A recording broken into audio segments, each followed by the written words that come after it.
Okay, YouTube, we're back. I had to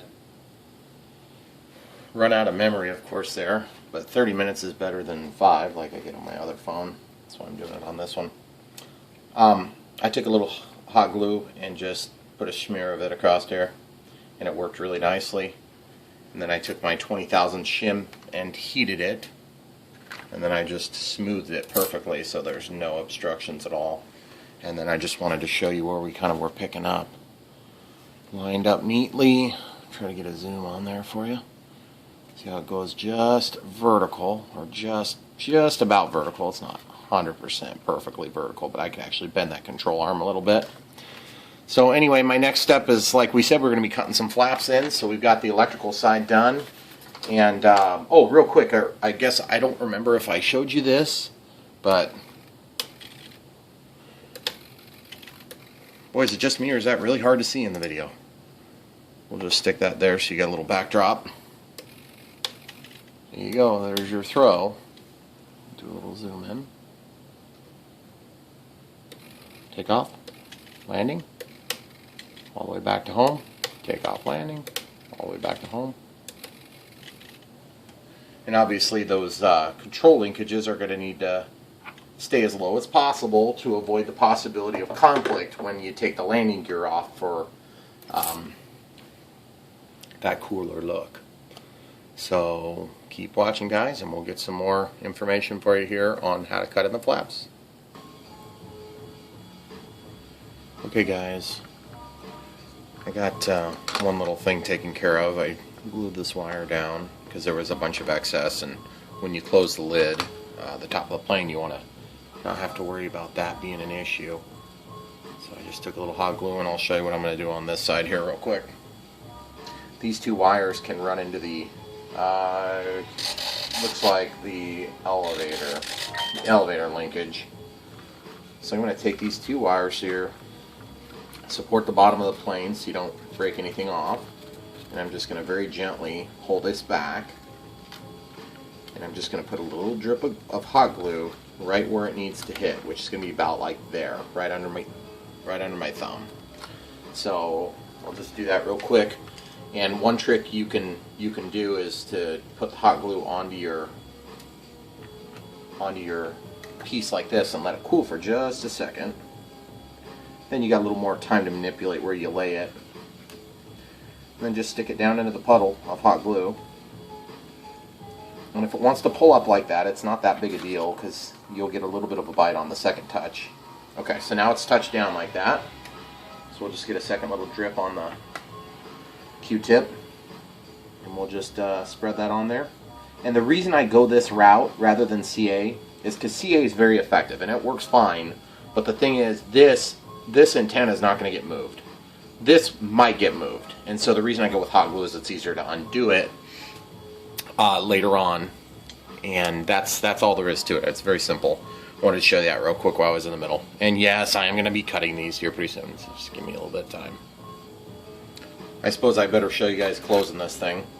One thing is it likes to pinch here as you close, so if you need to push back, you can get a little bit of leverage there, and that'll let it fall closed really nicely. And feels like I've got something bound up a little bit here, so I don't know if maybe one of my wires is in a different position, or if one of these tape joints got shifted over a little bit. But either way, I'm just gonna make sure those wires are up. Push on this vertical stabilizer until it gets down. Yep, now it's good. It feels like it closed up better. So that's pretty much that. I wanted to have that closed before I could cut these flaps because I need to be able to get access to both sides. And interestingly enough, I see this red line on this side. I don't see one on this side. It may not be symmetrical on the real plane, but they might have just forgot my decal. So what I'm going to do is I'll go ahead and I'm going to leave this opened, but I might just do one really small piece of tape just to keep it shut while we're working, because I need to be able to flip this thing around and not have to worry about stuff falling out. Okay, so I got this tape, just really good quality Scotch tape. I always cut the edge so you have a nice, I don't know if you guys are going to be able to make that out no matter what I do. Cut it sharp. Try not to go with this little ridged end, which is what you'll get when you go along a cutter like this. Makes it really hard to undo this tape later. So usually just, I know this seems tedious, but it's worth it. You can get a nice clean cut, and then basically where you go to lay it down, you'll lay it up on top of a decal that had already been in place, and that will hold the fuse together while you get to work on the rest of the project. And you'll just have to go back and trim this one little piece, and you can actually peel that off if you take a knife under it. So I wanted to show you that in case you, I know a lot of the stuff, guys, you probably have tried it on your own, so you already know some of the steps, so I hope I'm not being too redundant here. Okay guys, this is a fairly new tip. This is a brand new tip. When I go to cut this thing, I'm going to use a brand new blade, and then I'll have the best chance at success here. These things, this foam is pretty tricky to cut, and the only place you want to use a hot knife is going to be on this seam here, because you want to give it some movement clearance. But obviously this seam, there won't be a seam. You've already got a seam there between the aileron and what would have been a fixed flap in this case. And then this cut, you want it to be as tight as possible, because you're going to put your hinges in there and they're going to fold down, and you want to maintain as much material as you can. So go ahead and pop out your whatever condition your blade is, and then go ahead and throw in a brand new blade. It's highly recommended that you get a brand new blade. Try not to chop yourself in half. Don't try this at home, kids, if you're watching. Get your parents' permission, whatever it is. So this blade, I want to cut that, but you have to be mindful of where everything's going to end up. I'm actually going to unplug this battery. I can shut this off for a minute, and I just want to keep all this stuff out of the way. And what I want to do is I want to try to cut and keep my angle the same, but I do kind of want to go a little bit like this, and that's going to make, as my flaps rotate down, you're going to get every bit of the surface area here, but then you're going to get a little bit of area to hide any of your marring of the finish here. So it's going to be tricky, and I guess ideally I'm not 100% sure that's going to work. In a perfect world, you'd have a nice curve and it would come down, because these aren't going to be a Fowler flap. They're just going to be a flap that articulates down, a Kruger flap. So, oh man, I hate this step, guys. It's not very fun, because you got to take a leap of faith here. So what I'm going to do is I'm just going to stick this through at the angle I think I want to do, and just see where it comes out the other side. And it looks like we're just shy of our mark there. I can live with that, guys. You see how that blade's protruded? We're probably 3 blade thicknesses off of this seam here. So I can live with that. It's going to look okay. But believe me, it's a lot harder than it looks to get a perfect cut on these things, and by any stretch of the imagination, you know. So I'm going to just go slow and steady, just moving in and out, oscillating. But I don't want to lose that tip. I want that tip to maintain it out, so it keeps a nice clean cut. If you allow it to come out and have to go back in, you're going to mar the finish really bad. And now that I say that, I'm probably going to jinx myself. So anyway, periodically you want to go up top. Oh, you see what happened there, guys? I got a little bit of a buckle there. So what I'm going to do to handle that is I'm actually going to go ahead and pull this out. And I'm going to take this knife and I'm going to cut that buckle. And then I'm going to put it back in as careful as I can back here, where I can get that blade to protrude exactly where it had been going. And then I'm going to walk that blade a little bit steeper than I had been doing. And you guys are all at home saying, gosh, this guy is ridiculously particular. Or you're saying, what a horrible job he's doing. Or something in the middle. But either way, when it's your own model, you'll understand. Woo! I made it. Okay, so that's free now, all the way down the length. Now I just got to cut the other hinge joint. Now this joint, we're going to go ahead and heat up the hot blade so that when we cut it, it's going to have some clearance to move up and down. The other thing is I might take that hot blade and just kiss this edge, especially there.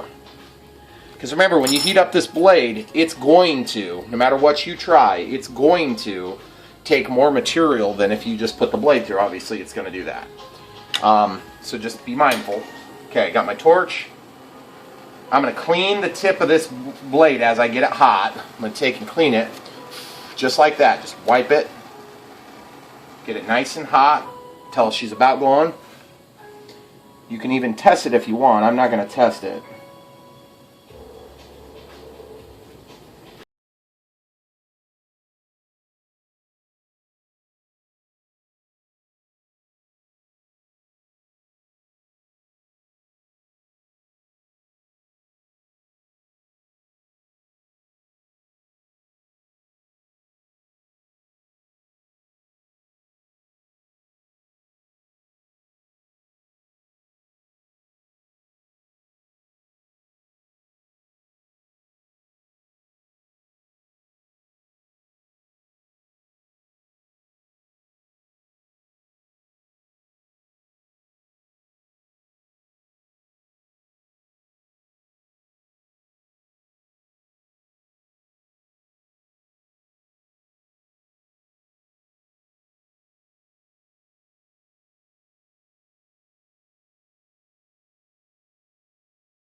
That's going to drive me nuts for the next few years.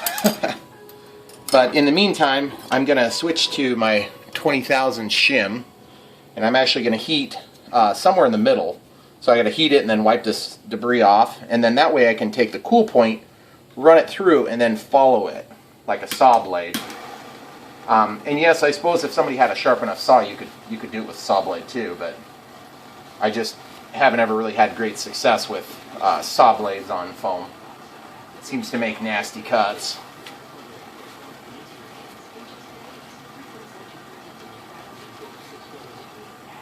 Okay, so I'm heating about 3 inches in on my cutting knife.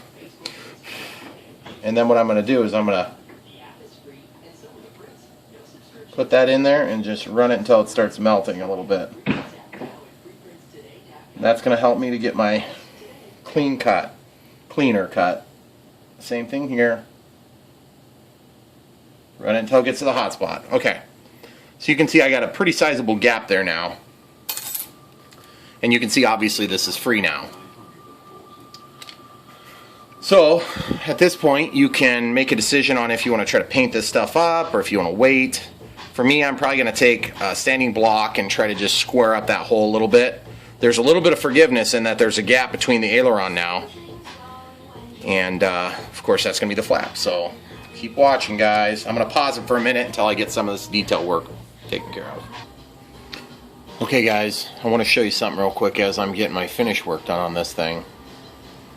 I've got this little nick where my blade had picked up the material and kind of pulled it. What I'd like to do is I'd like to eliminate that section as being a problem going forward. So what I'm going to do is I'm going to do a trick that I've done before in the past, and you guys have probably done it too on larger scale models. But I'm going to take some CA and I'm just going to do a drip right onto it. Oh, son of a gun. Be right back, it's all plugged. Sorry, clean tip now, guys. So basically, I'm just going to put a little teeny drip of medium CA so that it just penetrates that little tiny, even a little, you know how they'll kind of splatter almost from the tip. And then I'm going to take this thing, I'll lick my fingers so the adhesive doesn't stick to me as much. And then I'm just going to work it off. I'm going to set it back down a couple of times.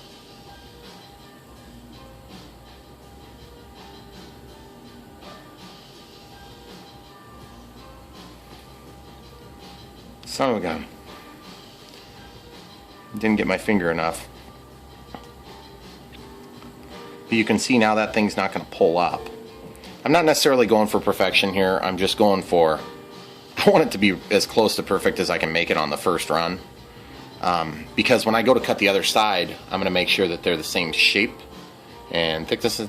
All the angles agree so that we have symmetry. The symmetry will matter when you go to fly this thing. So just wanted to share that real quick. Okay guys, time to look at hinges. I call these things finger hinges. I don't know what they're actually called, knuckle hinges. That one's a little too big, so that's a Hobby King product. This one is the size that I used on my P-47. Of course, I milled those things down. The other thing is you got to be real careful about getting CA inside of that hinge part. I think I'm going to defer to a new smaller style that I found. It's a Dubrow brand. I'm sure they have something like this at Hobby King, but those ones look like they're more satisfactorily sized. And then of course there's always the possibility of like a Dubrow hinge like this, where I could just make a pocket and then slide them in. This would work pretty nice. I've got another size 2 here that looks like it might also work. But the whole idea with these is that, you know, they're just kind of big still. And it is going to add a pretty significant amount of weight if I add 4 of these hinges. Now, a guy could take and put tape on here and just do a tape hinge and then allow it to tape, because I mean really you're going to tape it from the bottom of the wing, and then allow it to move all the way open, and then tape it from the front. I'm just afraid it's not going to hold over time. So I think I'm gonna, you know, I'm gonna go with this, because they're pretty easy to install. You just drill your hole and then you can get it right on the edge, and then this thing is allowed to move. But it's got a little bit of it'll kind of keep things aligned. So I think for now these will be for gear door or something like that later on. So we're going to go with these. This is a category 937 part. They're called Dubrow Easy Hinges. It's quantity 15 in a pack. And you can get these at any of your local hobby shops. So when you come back, I'll probably have a couple of those into this wing, and you can see how it looks.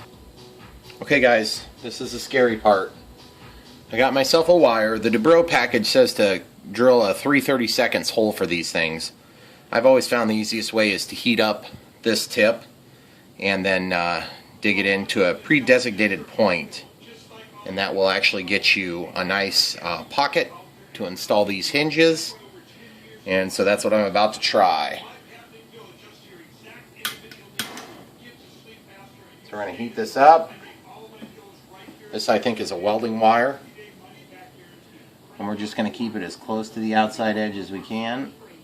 And we're just gonna, we almost want to make it not go through at first, because then you make sure you don't overheat it and have it melt all the way through to the outside. So there's that. And remember, you don't have to go all the way deep if you don't want to. You see that nice neat hole there? It will receive this really, really nice. You see how I don't have the whole thing stuck in there yet. So we'll push that all the way in. And the idea is then your flap is allowed to move.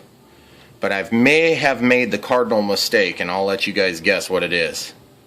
And that is, when you use this type of hinge, you may not want it to actually go in this axis. You may actually want it pointed in along a 90-degree with the actual wing. So sorry about that misguidance there, guys.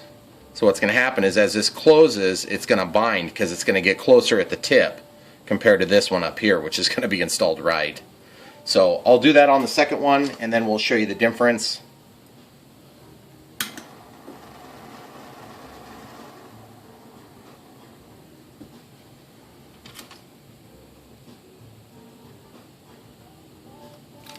So we'll just bring that in partially so we can see the angle is correct. And we're just going to insert this. Nice pocket. And you can see this one is kind of a split the difference between those two angles. So this one here, it doesn't look like a huge difference, and it might be okay. But as those flaps come down, you don't want a ton of resistance that's created by just moving the flap down. You want them to move as free as possible and let the servo do the work. Now it's possible I might need a third hinge, but I really don't want to do it unless I absolutely have to. So my goal is to keep all this stuff so that the controls are inside this black line in that area, because then I'll have a lot of strength and material. The other thing is some guys might actually want to take and put like a piece of carbon fiber in this. Might not be a bad idea on this application just because this is pretty light duty, but it may also not be an issue, and if it's not an issue, you're never going to know. If it is an issue and it breaks, you can always glue it back together and fix it that way. So now the dilemma I have is, do I go ahead and take this position? Because let's say this fails because it's at a weird angle, and it should be more like this. Is that going to be a problem? Well, it's going to be a problem because you're going to lose both holes, so you have to move it in a little bit. Not necessarily a huge issue, I don't think, so I'm going to go ahead and go with it. And the way I do this is I just line up my black marker, and I'm just going to kind of hold this here, and I'm just going to make a little dent. And then that dent is going to tell me where I need to do my holes. Now, notice that I'm on the bottom of the hinge, not the top of the flap. I want that hinge right at the top so that it articulates down and away. It doesn't articulate and bump into itself. So that's what I'm going to do right now. Get a little heat on the tip of your wire. I'm just going to leave that one on this time. Then I can just look at my marks. Going at a slight angle. Because I'm going like this on this one. This one I'm going to go square. More square.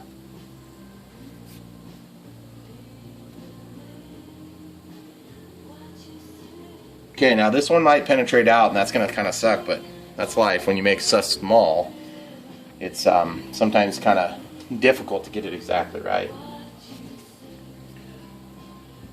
Okay, so we're just lining this up here. And I'm actually just going to go ahead and pull this out. Then I can support this hole better as I force this in.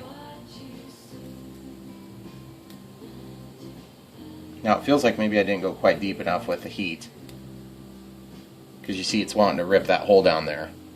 That is an unfortunate reality when you deal with this stuff, so I'll have to take and heat this up and follow it in there. But I'm only heating just the tip. And I'm just going to follow this in real quick. And honestly, that's going to be very hard to see later because there'll be some CA that gap fills that. Okay, so there's one hinge. We'll pull the second one out. Go ahead and slide this in here. Very carefully and slowly. Yeah, it feels like this one's going to want to do the same thing, so I need to go ahead and ream that out just a little bit more with some heat.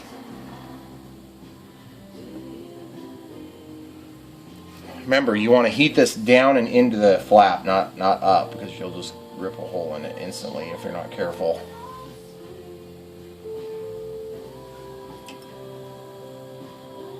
Ooh, that one opened up quite a bit. But really, to be honest, guys, it's not that big a deal. You're going to be able to fix some of this stuff later. That's just one of the choices you have to make when you pick your different hinge styles. Because the gap filler is going to resolve a lot of this. See, it's wanting to pull that down kind of like it did when we cut our hinge. See? It's poked right through a little bit.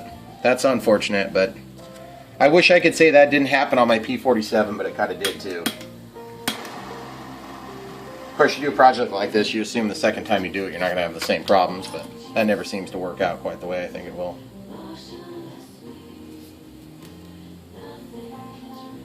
So there is a way to fix that too, and the way to fix it is to take and put this in, and then when you go to glue it, you can actually take your X-Acto knife and you can pop this down and then pull that up and allow it to relax over.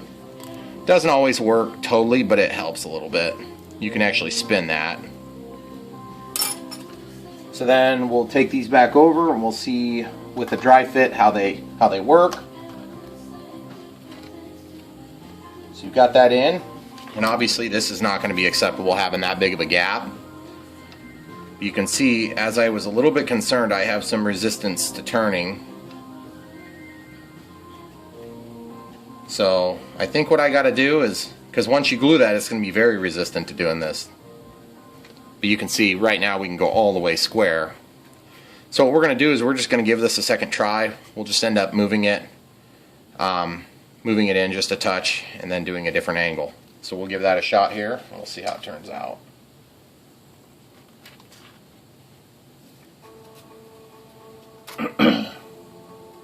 Guys, when you do this on your own, it's pretty easy to kind of feel it.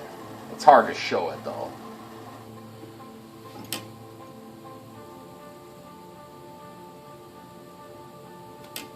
Okay, so I got my channel,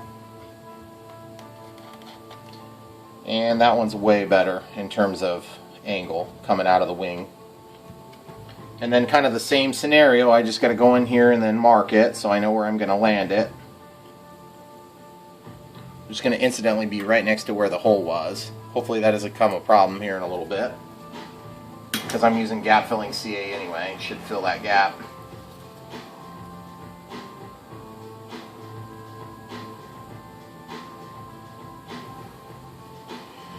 You can see I made it through a little bit there. That's not good either. This stuff is pretty unforgiving when it's this small, but to me it's worth it. You guys are probably thinking I'm nuts. You got a brand new plane. Why are you ripping it up? Because I love flaps. Alright, I'm going to pause it, get this worked out, and I'll come right back to you. Okay guys, one other axis you want to double check is just make sure you got a straight line here. And then you want to move your flaps to an extreme position that you're likely not to get out of them. And then back a little bit, just make sure you got a little bit of clearance, because that'll keep them from buzzing. And yeah, that does make for a little bit of a gap here. A couple ways you can resolve that if it's critical or if you're concerned about it. You can actually take a piece of tape and run that piece of tape here, and just tape it shut, and then take your knife and cut it, and that'll give you a little bit tighter joint when the wing comes to close. Then it'll actually bump into the tape. But I've not found it to be a big issue in my experience, so I'm going to leave it. The other thing I had thought about doing on a couple of my flap installs was just leaving these dry, not doing any glue. I don't think I'm going to get away with it on these, just because of the nature of the sloppiness in those holes. Those holes are right on the surface, which is what you want to try to keep this flush with the bottom of the wing. So as these articulate down, you're not going to get a big bump. You also notice that the black didn't line up perfectly.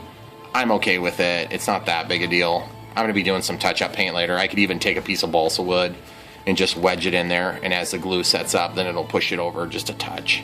Get that alignment back to where it needs to be. But the other thing is, these holes, as much as I hate seeing them, it does give you a place to drop CA. And then use kicker. You have to use kicker or you're going to get burned, because it'll get back into these joints. And then don't do anything. Just let it dry and then break it by moving it.